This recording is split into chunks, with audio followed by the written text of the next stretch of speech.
Hey, Will's Court Special fans. I'm out on my walk here. Another walk. This weather's just beautiful here in Lansing. And I wanted to do another emergency Facebook Live about the trade deadline as it closed out. The Chicago White Sox found a home for Adrian Hauser, sending him in a trade to the Tampa Bay Rays for 3 players. 2 minor league pitchers that are very close to the major leagues. Duncan David and Ben Peoples, and an infielder at the age of 24, I think, still has a long career ahead of him. Hopefully that can be with the White Sox. Curtis Mead. And sorry guys, Curtis is a second baseman that could play first and third and be a designated hitter. He's going to probably work with Ryan Fuller a little bit. His bat's been a little bit off, but he's a real good bat, decent defender. Defense isn't his strong suit, but, defense can come in any day, even if you're not the best defender. You can still be pretty good defensively. So I like this for Chicago with the White Sox because, they signed, the pitcher they brought in, Hauser, who's now on Tampa. I got to see him play.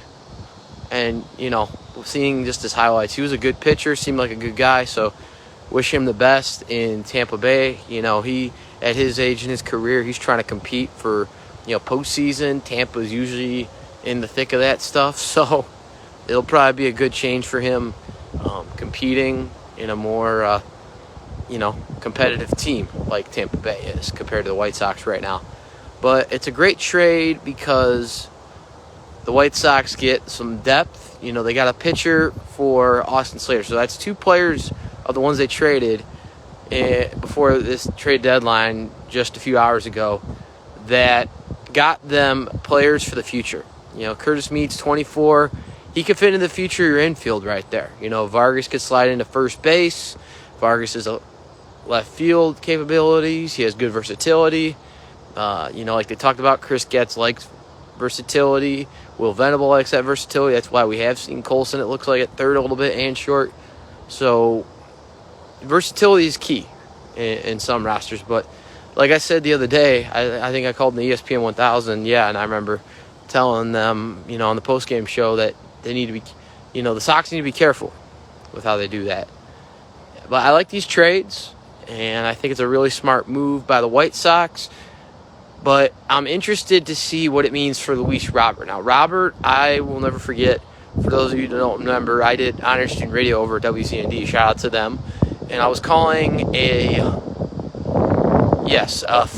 indoor football game, arena football, in Bloomington for the Bloomington Edge as a color analyst. And I remember at halftime getting the notification, White Sox sign Luis Robert. And I remember how excited I was. Seeing him play, getting to meet him at Sox Fest. He's a great player. He wants to be here. And I told myself when there was trade rumors about him, okay, if they get the right deal, go for it. But, I'm a churchgoer, so I prayed this morning. I'm like, yeah, just let them keep Robert if he's meant to stay with the team. And he's one of the best defensive center fielders I've ever seen. He's done the best he could. Now, a lot of players the White Sox have had didn't fight through the injuries too well. Eloy Jimenez, Yohan Moncada, Tim Anderson. This guy and Luis Robert, he fought through injuries, tried to get back when he could, ran him out as best he could defensively. His bat's not good right now.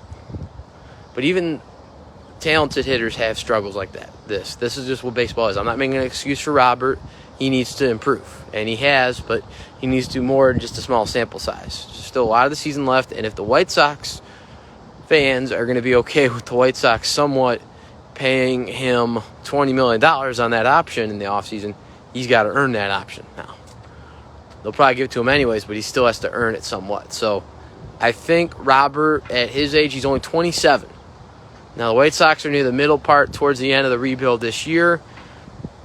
And the way these young position players and pitchers are looking at the Major League Club and in the minors due to come up as soon as next year, guys like Braden Montgomery, Noah Schultz, Hagen Smith, and, the pitching injuries this year that will return. You'll have Kai Bush, Mason Adams, Juan Carrilla, Drew Thorpe, a lot of guys.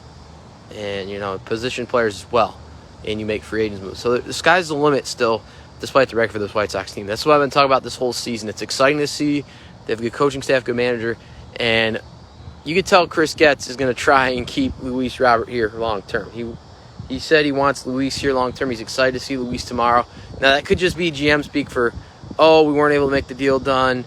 We're happy to have him back. But I can see in his words that that's going to resonate to Robert. That's going to help him continue that improvement he has shown since before the All-Star break, and hopefully sky's the limit.